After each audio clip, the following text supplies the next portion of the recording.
What kind of work are you working on right now? As of right now, I have a couple things I'm juggling with, well, other than just painting still lifes. I have a project that I'm working on at home, actually, and it's about the revolution that's going on in Egypt, or that did happen in Egypt, and it's exploring a whole bunch of ideas, essentially, and what's happening. How long have you been working on that project for?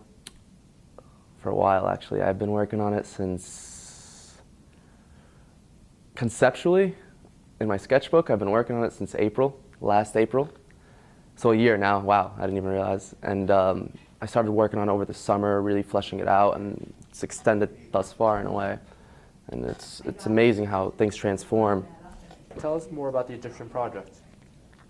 Well, for that project, like I said earlier, I've been working on it for a while, and it actually all started when the revolution happened. I got this idea in the back of my head. And basically what the concept is, what I'm trying to show and what I'm trying to communicate, is what's happening, how this movement, this Arab Spring started out with the youth and their energy, their spirit, and everything was happening, and how in the long run, the old tradition in a way basically dissected, right, and just shut out the youth, their voice, their power. They inhibited them, essentially. And of course the argument can go back and forth, but through that they've lost their voice, and that's one of the visual pieces I'm working on, is literally a figure, a praying figure, and it's on 5 different panels, and each one, the mouth, and each one represents how these young revolutionaries essentially were inhibited or surrogated from their own movement that the older generation took over eventually, and through by muting them, through by literally holding them back and obstructing their work. And basically, like, what I want to get to with this project is seeing or showing how the older generation have transformed how the youngsters are perceived, or the young revolutionaries, and how that's transforming the youngsters, the young people, and how it's destroying them. They are incubated in a way to these stereotypes, and we're not growing as young revolutionaries. And what happened initially started as beautiful, and it's something that should not be inhibited. You know, and I wish it could even, I don't know, I wish things were different, but I mean, initially it's a good thing, I guess. I don't know. So how has the community enriched your artistic pursuits? I actually like CSI and the people around me. It's, they're good people, and basically we all feed off each other's energies, and we grow, we uplift each other, you know, towards, because we're all going for this one vision, I guess, or through different lenses in a way.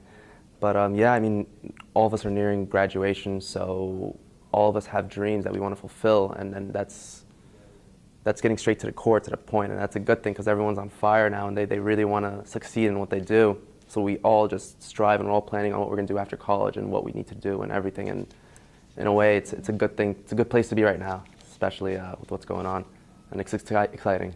Yeah. So very good vibes. So you guys basically have come together as like one big happy family. Not one big happy family, but we're working together, and that's good. You can't always have a big happy family, but we're definitely, we're looking out for each other, and that's a good thing. It's a tight-knit, intimate sense of community that you need to grow as an artist, especially to give that confidence. And again, the arts are not encouraged, not even in schools, as children, and it's good to have that foundation of in your disposal, in a way, you could say. What's your major? Well, right now my major is economic finance, but I'm switching over to dance. And why are you switching over to dance? Because after doing economic finance for so long, I began to feel dance deprived, and I needed dance, so I had to switch my major. I couldn't take it anymore.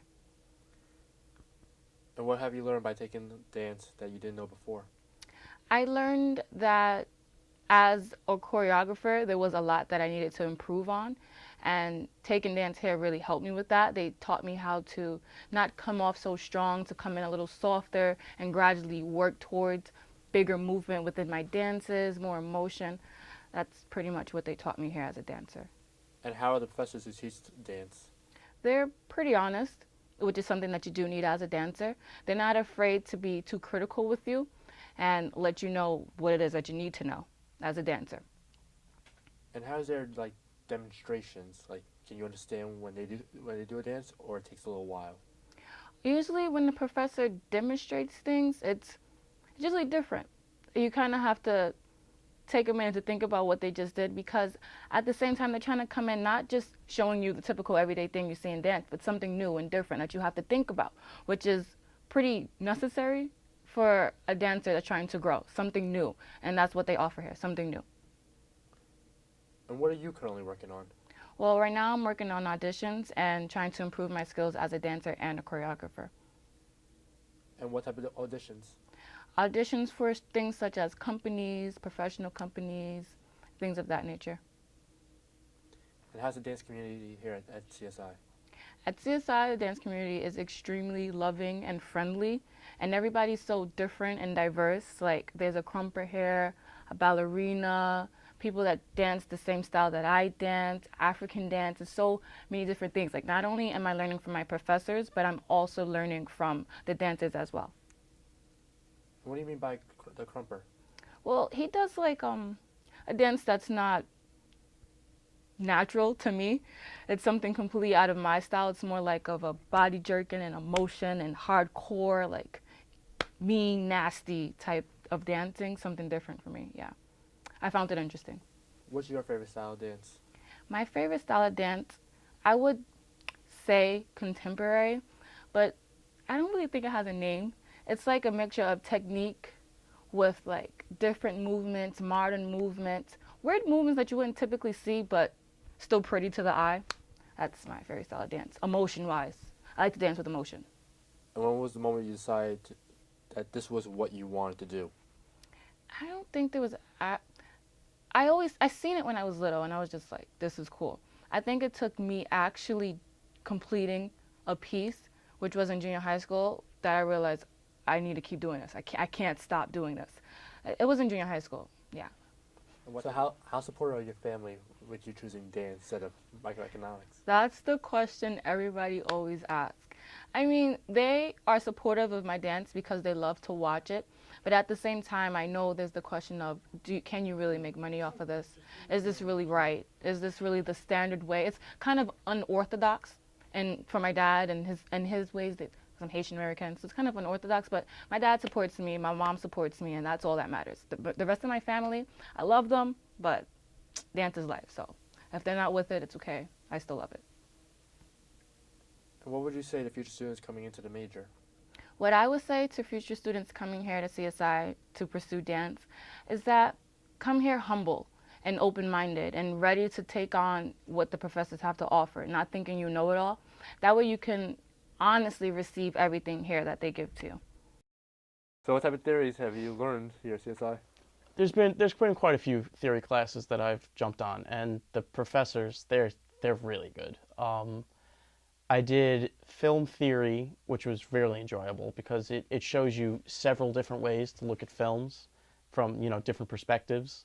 Like, say you were to look at it through a feminist perspective, or through more intellectual perspective. Like, you start to notice things, like you notice patterns in films, like the patriarchy in a film, like the man is always dominant, and like say there's a villain and she's a female, how she's usually killed in said films. Like I forget what that one movie was that she showed us, but it has to do with like a babysitter.